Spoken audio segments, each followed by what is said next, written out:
C'est avec un réel plaisir que je prends la parole en cet instant, à l'occasion donc du 38e colloque de l'Association internationale de climatologie.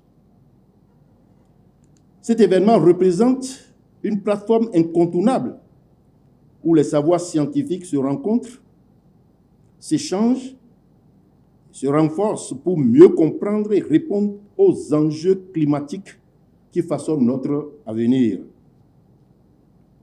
En effet, la maîtrise du changement climatique est l'un des défis les plus pressants de notre époque.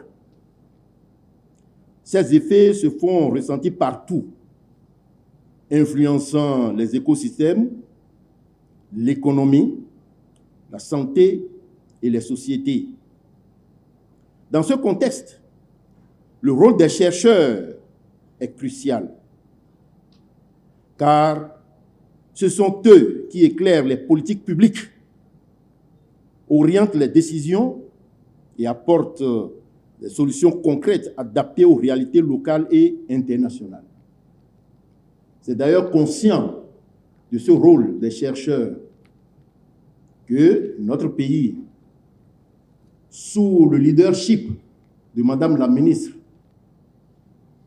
le professeur Éléonore Yaïla Decan, et sous la coordination du chef de l'État, M. Patrice Talon, notre pays a adopté la politique nationale de la recherche et de l'innovation.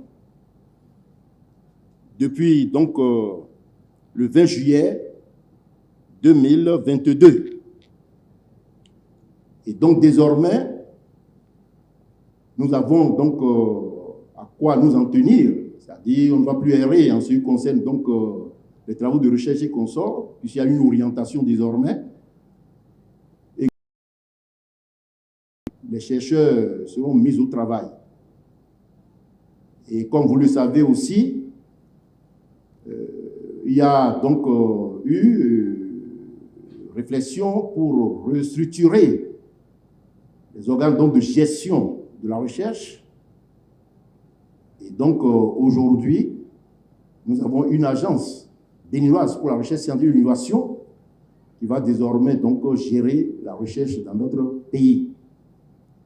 Et donc, cette agence permettra donc de mettre les chercheurs au travail, de leur donner les moyens qu'il faut afin que vive la recherche scientifique et l'innovation dans notre pays. Les chercheurs de nos universités et de nos institutions sont mobilisés pour apporter des réponses adaptées aux problématiques locales et pour contribuer activement au débat international. Je tiens donc à féliciter particulièrement le directeur du laboratoire LACED de l'Université d'Abomey-Calavi pour la tenue donc de ce colloque. Ça démontre une fois encore la capacité de nos chercheurs à réunir donc des esprits brillants et engagés, animés par la seule volonté commune de comprendre, d'analyser, de proposer des solutions face aux défis climatiques qui nous préoccupent tous.